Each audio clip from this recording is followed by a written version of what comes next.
சேலம் மாவட்டத்தில் ஏற்காடு, அஸ்தம்பட்டி உள்ளிட்ட இடங்களில் காலை முதல் பரவலாக மழை பெய்து வருகிறது. இதுகுறித்த கூடுதல் தகவல்களை தருகிறார் செய்தியாளர் ரமேஷ். வணக்கம் ரமேஷ், இதுகுறித்த முழு விவரங்களையும் பதிவு பண்ணலாம்.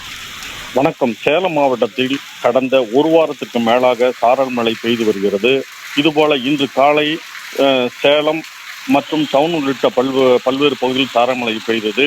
சேலம் சின்னக்கடை வீதி, பழைய பேருந்து நிலையம், Mulluvadi gate, 4 road, Asthampatti, 5 road, Pallapatti, Suramangalam உள்ளிட்ட பல்வேறு பகுதிகளில் சுமார் 20 நிமிடத்துக்கு மேலாக சாரல் மழை பெய்து இதனால் வெப்பம் பெரிதும் குறைந்து ஜில் காற்று வீசுகிறது.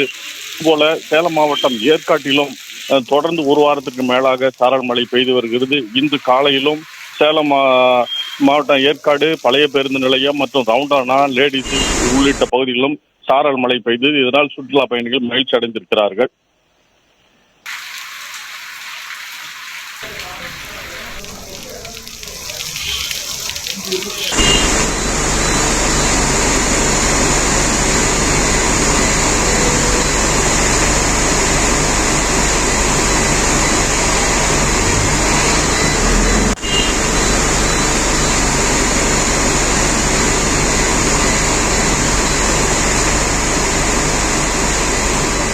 விவரங்களுக்கு நன்றி ரமேஷ்.